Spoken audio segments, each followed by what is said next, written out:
स्वागत है आप सभी को हमारे यूट्यूब चैनल जेपी क्लासेस पे। जैसा कि हम लोग जान रहे हैं कक्षा 7 का इतिहास, कक्षा 7 का इतिहास का चैप्टर्स को हम लोग अध्ययन कर रहे हैं और साथ ही साथ क्वेश्चन आंसर को भी करते चले जा रहे हैं। और अब से इन सभी चैप्टरों का ऑब्जेक्टिव क्वेश्चन भी हम लोग प्रोवाइड करेंगे और उसके लिए भी तैयारी शुरू हो गई है। तो अब ऑब्जेक्टिव क्वेश्चन भी आप लोगों को मिलेगा। तो चलिए बिना देर किए हुए आज के सेशन को स्टार्ट करते हैं। कक्षा 7 का इतिहास का चैप्टर 6 यानी अध्याय 6 हम लोग देखने वाले हैं, जिसका नाम है नगर, व्यापारी और शिल्पी जन। यानी नगर, कौन कौन से नगर हुए जिसमें व्यापार और शिल्पी जनों के बारे में हम लोग को इस चैप्टर में रीड करना है, जिसमें से कुछ सूरत, मुफ्ती, मुस्लिमपुर इस तरह से जो थे, जो व्यापारी के महत्वपूर्ण केंद्र रहे थे। तो यह चैप्टर बहुत ही इम्पोर्टेंट है। तो चलिए इसके बारे में हम लोग पढ़ते हैं और जानते हैं। बोला जा रहा है, एक मध्य युगीन नगर की यात्रा पर आया कोई यात्री उस नगर के बारे में क्या आकांक्षाएं रखता होगा। कोई भी नगर है, मध्य युग के नगर है, तो उस नगर में कोई भी अगर यात्रा पर आएगा, घूमने के लिए आएगा, तो उसके अंदर क्या क्या सी आकांक्षाएं होंगी, क्या क्या सी मतलब आकांक्षाएं जुड़ी होगी, इस बात को बताया जा रहा है। तो यह इस बात पर निर्भर करता है कि वह नगर किस प्रकार का था और क्या वह एक मंदिर नगर था या एक प्रशासनिक केंद्र या एक वाणिज्य शहर। मतलब इन कोई भी आकांक्षाएं मतलब उससे उम्मीदें इस बात पर निर्भर करेगी कि वह किस टाइप का नगर था। क्या वह मंदिर नगर था या प्रशासनिक केंद्र नगर था या वाणिज्य शहर था। एक पतन नगर अथवा किसी अन्य प्रकार का शहर, वस्तुतः कई नगर तो एक साथ अनेक प्रकार के थे। वे प्रशासनिक नगर तथा मंदिर नगर होने के साथ साथ वाणिज्य कार्यकलापों और शिल्प उत्पादन के केंद्र भी थे। जो नगर थे वह क्या थे, प्रशासनिक नगर भी थे और मंदिर नगर भी थे, और उसके साथ साथ वाणिज्य यानी व्यापारिक शिल्पकारिक उत्पादन केंद्र भी था। यहाँ पे मानचित्र दिखाया गया है। मानचित्र में क्या दिखाया गया है कि मानचित्र, जो यह मानचित्र है, इसमें दिखाया गया है कि मध्य और दक्षिण भारत में व्यापार और शिल्पकारी उत्पादन के प्रमुख केंद्र कौन कौन से थे। तो मसूलीपट्टनम था, सूरत था और हम्पी था। यह जो 3 केंद्र थे यह बहुत ही प्रमुख थे। यहाँ पे उत्पादन व्यापार वगैरह के लिए बहुत ही महत्वपूर्ण थे। कौन कौन, सूरत, हम्पी और मसूलीपट्टनम। चलिए आगे देखते हैं। प्रशासनिक केंद्र, बात करते हैं अब प्रशासनिक केंद्र के बारे में। प्रशासनिक केंद्र, अध्याय 2 में आपने चोल वंश के बारे में पढ़ा था। जो अध्याय 2 था उसमें हम लोग चोल वंश के राजाओं के बारे में पढ़े थे। आइए हम अपनी कल्पना के घोड़े पर सवार होकर चोल राजाओं की राजधानी, जो चोल राजा थे उनके राजधानी थी तंजावुर, तो वहाँ पे चलते हैं। जैसा कि वहाँ 1000 वर्ष पहले की यात्रा पर चले, मतलब कल्पना करना है। वर्ष में 12 महीने बहने वाली कावेरी नदी इस सुंदर नगर के पास बहती है। कहाँ पे बहती है, तंजावुर के पास ही बहती है। राजा राज्य चोल द्वारा निर्मित राजराजेश्वर मंदिर की घंटियाँ बजती हुई सुनाई देती है। लोग नगर के वास्तुकार कंजूरमलन राज्य के पेरुथचन की वास्तुकला की प्रशंसा करते हुए नहीं थकते हैं। हमें वास्तुकार का नाम इसलिए पता है क्योंकि उसने गौरव से अपने नाम को मंदिर की दीवार पर उत्कीर्ण किया था, यानी लिखवाया था। मंदिर के भीतर एक विशाल शिवलिंग स्थापित किया गया था। क्या किया गया था कि मंदिर के भीतर एक बहुत ही बड़ा शिवलिंग को स्थापित किया गया था। इस मंदिर के अलावा नगर में अनेक राजमहल हैं, जिनमें कई मंडप बने हुए हैं। राजा लोग इन मंडपों में अपना दरबार लगाते हैं। जो वहाँ पे मंदिर बना था जिसमें शिवलिंग स्थापित किया गया था, वह क्या था कि मंदिर के अलावा यहाँ पे अनेक राजमहल भी बनाए गए थे, जिसमें कई मंडप बनाए हुए थे, जहाँ पे राजा लोग क्या करते थे, इन मंडपों में अपना दरबार लगाया करते थे। यहीं से वे अपने अधीनस्थों के लिए आदेश जारी किया करते थे। क्या करते थे कि जो मंडप था वहीं से लोगों को वह आदेश जारी करते थे। नगर में सैन्य शिविर भी बने हुए थे। जो नगर हुआ करता था उसमें सैनिक शिविर भी बने हुए थे, जहाँ पे सैनिक शिविर यानी सैनिक के रहने का स्थान बना हुआ था। नगर उन बाज़ारों की हलचल से भरा हुआ है जहाँ अनाज, मसालों, कपड़ों और आभूषणों की बिक्री हो रही है। जो नगर है नगर उन बाज़ारों से भरा हुआ है जहाँ पे क्या अनाज की बिक्री, मसालों की बिक्री, कपड़ों और आभूषणों की बिक्री हो रही है। नगर के लिए जल की आपूर्ति मतलब जल की कमी को पूरा करने के लिए कुएं और तालाब भी होती है, जहाँ तंजावुर और उसके निकटवर्ती नगर उरैयूर के सालिए बुनकर मंदिर के उत्सव के लिए झंडे, झाड़ियाँ बनाने का कपड़ा, राजा और अभिजात वर्ग के लिए बढ़िया सूती वस्त्र और जनसाधारण के लिए मोटी सूती वस्त्र तैयार कर रहे हैं। यहाँ से कुछ दूरी पर स्वामी मलाई में स्थापित अथवा मूर्तिकार उत्तम कांस्य मूर्ति तथा लंबे सुंदर घंटा धातु के दीप बना रहे हैं। इस तरह से कुछ कार्य हो रहे हैं इस चैप्टर के अनुसार। आपके यहाँ पे क्वेश्चन पूछा जा रहा है कि आपके मत में लोग तंजावुर को एक महान नगर क्यों मानते थे। तो तंजावुर को एक महान नगर क्यों मानते थे, क्योंकि वहाँ पे जो मंदिर नगर था और वहाँ पे अनेक तरह के व्यापारिक साधनें भी हुआ करती थी, इसलिए माना जाता था। तो इसका क्वेश्चन आंसर हम प्रश्न वाले में भी देखेंगे। चलिए अगला टॉपिक आता है मंदिर, नगर और तीर्थ केंद्र। तंजावुर एक मंदिर नगर का भी उदाहरण है। जो तंजावुर है, जो कि चोल राजवंश की राजधानी हुआ करती थी, वह क्या है कि मंदिर नगर का भी उदाहरण है, यानी मंदिर नगर के नाम से प्रसिद्ध है। यानी वहाँ पे मंदिर निर्माण के कार्य ज़्यादा हुए हैं, मंदिर भी ज़्यादा वहाँ पाई जाती है। मंदिर नगरीकरण का एक अत्यंत महत्वपूर्ण प्रतिरूप प्रस्तुत करते हैं। नगरीकरण नगरों के विकास की प्रक्रिया है। जो नगरीकरण है वह क्या है, किसी भी नगर का विकास का प्रक्रिया को नगरीकरण कहा जाता है। मंदिर अक्सर समाज और अर्थव्यवस्था दोनों के लिए ही अत्यंत महत्वपूर्ण होते हैं। जो मंदिर है वह अक्सर समाज और उसके अर्थव्यवस्था के लिए अत्यंत महत्वपूर्ण होते हैं। शासक विभिन्न देवी देवताओं के प्रति अपना भक्ति भाव दर्शाने के लिए मंदिर बनाते थे।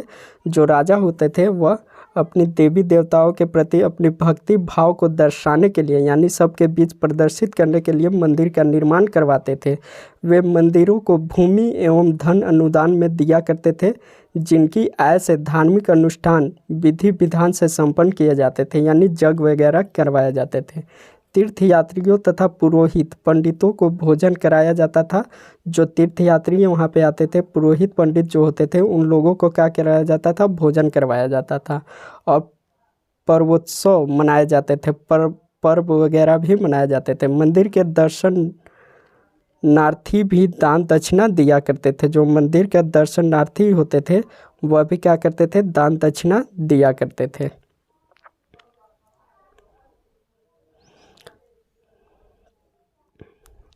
यह चित्र एक है जो इसमें दिखाया गया है किसका, कांस्य मूर्ति, जिसमें कृष्ण जी को नाग राक्षस कालिया को काबू करते दिखाया गया है। यह जो चित्र है इस चित्र में दिखाया गया। तो चलिए इसके बारे में थोड़ा सा हम लोग रीड कर लेते हैं, पढ़ लेते हैं, इसको समझ लेते हैं।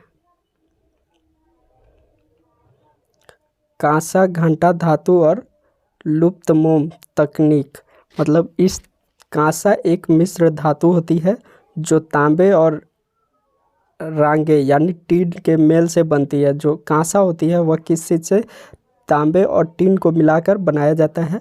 घंटा धातु में टीन का अनुपात किसी भी अन्य किस्म के कांसे से अधिक होता है।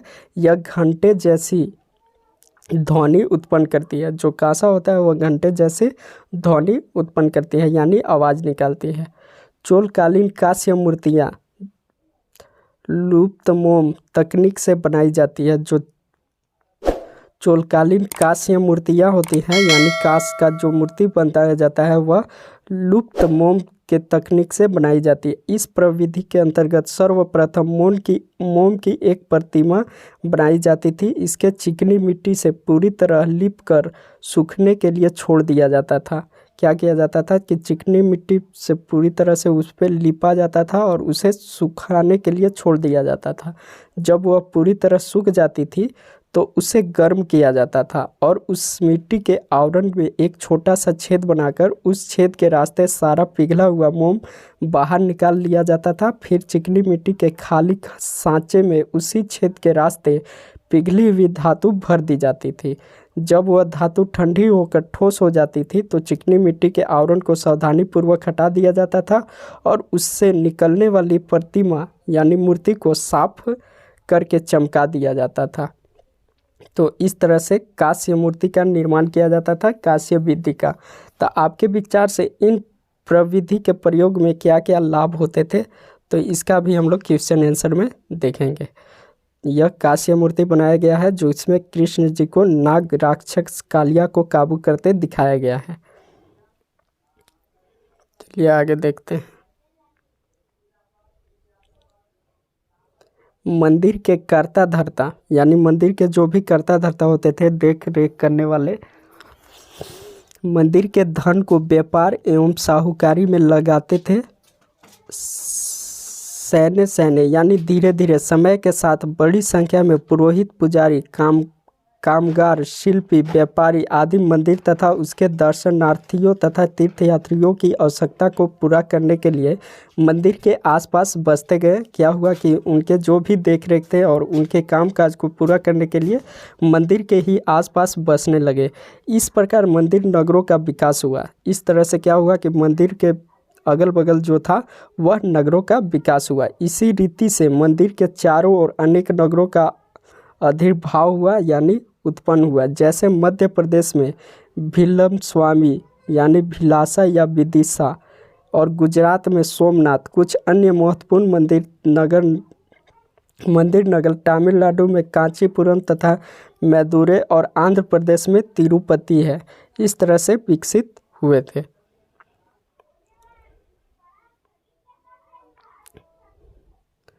तीर्थ स्थल में धीरे धीरे नगरों के रूप में विकसित हो गए।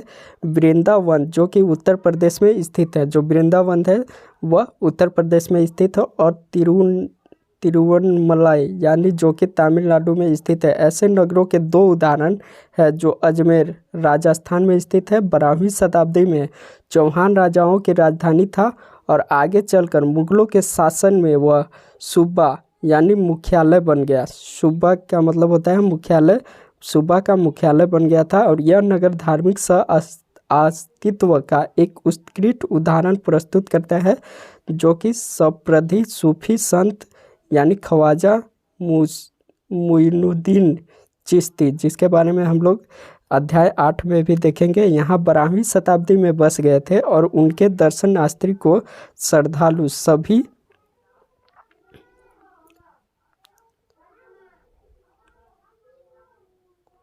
सभी पथों मतों के हुआ करते थे। अजमेर के पास ही पुष्कर सरोवर है यानी पुष्कर जो नदी है वह कहाँ पे है, अजमेर के पास ही है, जहाँ प्राचीन काल से ही तीर्थयात्री आते रहते हैं। वहाँ पे क्या होता है कि प्राचीन काल से ही तीर्थयात्री वहाँ पे घूमने के लिए आते रहते हैं।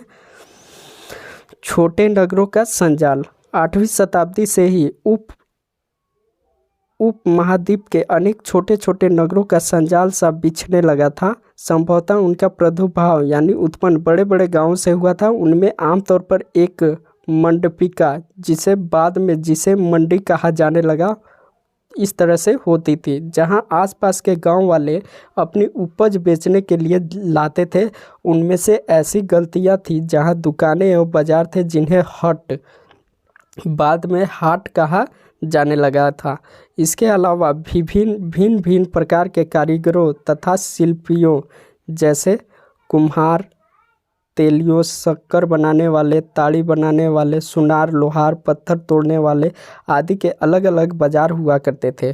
कुछ व्यापारी तो नगर में अस्थायी रूप से बसकर अपना कारोबार किया करते थे, जबकि कुछ अन्य व्यापारी जो होते थे नगर में घूमकर क्रय विक्रय किया करते थे।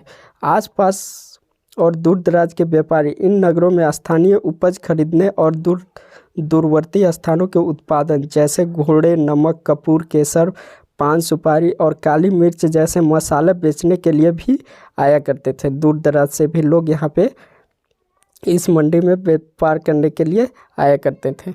यह जो चित्र दिखाया गया है नगर का एक बाजार को दिखाया गया है जो मंडी के नाम से जाना जाता है। यहाँ पे अनेक लोग अपनी उपज को बेचने के लिए आया करते थे।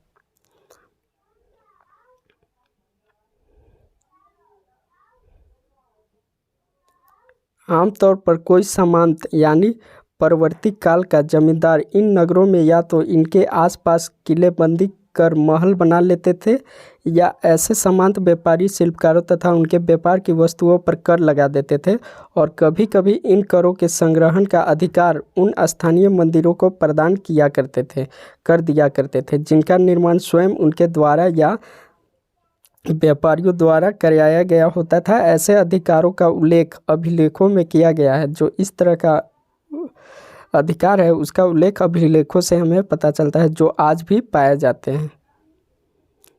और क्या होता था कि बाजारों पर भी कर लगाए जाते थे। लकड़ी पर नक्शी करता हुआ एक कारीगर, जो यह है कुम्हार का कारीगर ही दिखाया गया है बढ़ई का, जो लकड़ी पर किसी तरह का नक्शी करता हुआ दिखाया गया है।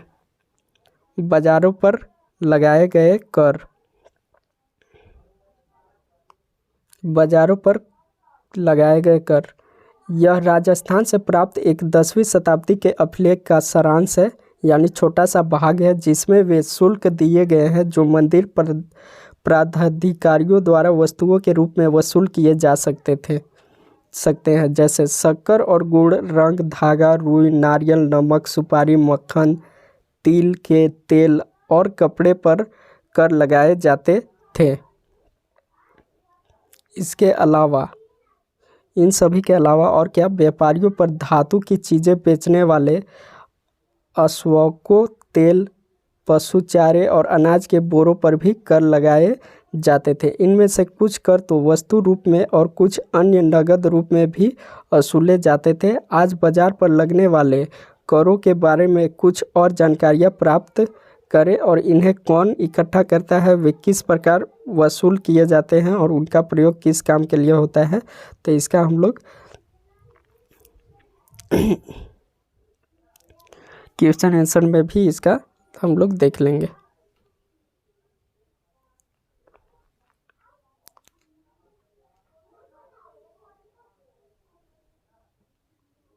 अगला टॉपिक है बड़े और छोटे व्यापारी।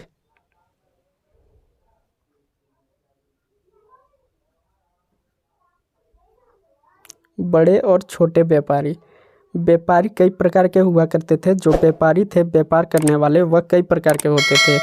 उनमें बाजरे लोग, जो कि अध्याय 7 में शामिल थे। कई व्यापारी, विशेष रूप से घोड़े के व्यापारी, अपने संघ बनाते थे जिनका एक मुखिया होता था और वह मुखिया उनकी ओर से घोड़े खरीदने के इच्छुक योद्धाओं से बातचीत किया करता था, यानी ब्रोकर के तरह काम करते थे। सभी व्यापारियों का एक मुखिया होता था जो राजाओं से बात कर इनके घोड़ों का बिक्री करवाया करता था।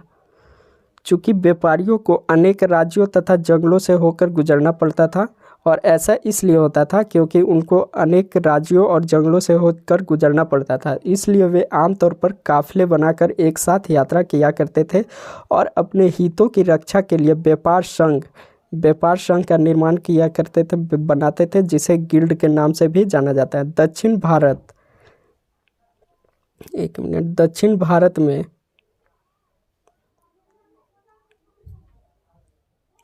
भारत में 8वीं शताब्दी और परवर्ती काल में अनेक ऐसे संघ थे। उनमें सबसे प्रसिद्ध था मणिग्रामन। सबसे प्रसिद्ध संघ था मणिग्रामन और नाना देशी थे। ये व्यापार संघ प्रायद्वीप के भीतर और दक्षिण पूर्व एशिया तथा चीन के साथ भी दूर दूर तक व्यापार किया करते थे। इनके अलावा चेटियार और मारवाड़ी, ओसवाल जैसे समुदाय भी थे जो आगे चलकर देश के प्रधान व्यापारी समूह बन गए। गुजराती व्यापारियों में हिंदू बनिया और मुस्लिम बोहरा दोनों समुदाय शामिल हुआ करते थे और वे दूर दूर तक लाल सागर के बंदरगाहों एवं फारस के खाड़ी, पूर्वी अफ्रीका, दक्षिण पूर्व एशिया तथा चीन से व्यापार किया करते थे। वे इन पतनों में कपड़े और मसाले बेचते थे और बदले में अफ्रीका से सोना और हाथी दांत एवं दक्षिण पूर्व से एशिया और चीन से मसाले, टीन, मिट्टी के नीले बर्तन और चांदी लाते थे। यानी विनिमय की तरह व्यापार किया करते थे, अपने सामान देते थे और वहाँ से कुछ सामग्री अपने यहाँ लाया करते थे। पश्चिमी तट के नगरों में अरबी, फारसी, चीनी, यहूदी और सीरियाई ईसाई बस गए थे। लाल सागर के बंदरगाहों में बेचे जाने वाले भारतीय मसाले और कपड़े इतालवी व्यापारियों द्वारा खरीदे जाते थे और वहाँ से वे उन्हें आगे यूरोपीय बाज़ारों में पहुंचाते थे। उन्हें व्यापार में बहुत लाभ होता था। उष्णकटिबंधीय जलवायु में उगाए जाने वाले मसाले जैसे काली मिर्च, दालचीनी, जायफल, सौंठ आदि यूरोपीय व्यंजकों के महत्वपूर्ण अंग बन गए थे और भारतीय सूती कपड़ा बहुत लुभावना होता था। ये चीज़ें ही यूरोपीय व्यापारियों को भारत तक खींच लाई और समय के साथ साथ व्यापार और नगरों का रूप किस प्रकार बदला, इसके बारे में हम शीघ्र आगे पढ़ेंगे। यहाँ काबुल के बारे में कुछ छोटी सी जानकारी दी हुई है, तो इसको पढ़ लेते हैं। उसके बाद अगले पार्ट में हम लोग इसको रीड करेंगे, क्योंकि समझाने में रीड करने में ज़्यादा लंबा बन जाता है, इसलिए पार्ट कर करके अब हम लोग पढ़ने की कोशिश करेंगे। काबुल जो कि एक नगर है, उसके बारे में यहाँ पे दिया गया। काबुल अपने पहाड़ी और विषम भूदृश्य के साथ 16वीं शताब्दी से राजनीतिक और वाणिज्यिक दृष्टि से महत्वपूर्ण बन गया था। काबुल और कंधार सुप्रसिद्ध रेशम मार्ग से जुड़े हुए थे। साथ ही घोड़ों का व्यापार भी मुख्य रूप से इसी मार्ग से होता था। 17वीं शताब्दी में हीरो के एक सौदागर जो कि बैप्टिस्टो डैनिवर के अनुमान लगाया था कि काबुल में घोड़ों का व्यापार प्रतिवर्ष 30,000 रुपये का होता था, जो उन दिनों में एक बड़ी भारी रकम समझी जाती थी। काबुल में मेवे, खजूर, गलीचे, रेशमी कपड़े और ताज़े फल ऊँटों पर लाद कर लाए जाते थे और उपमहाद्वीप तथा अन्य भागों में बेच दिए जाते थे। इनके अलावा गुलाम भी बिक्री के लिए लाए जाते थे।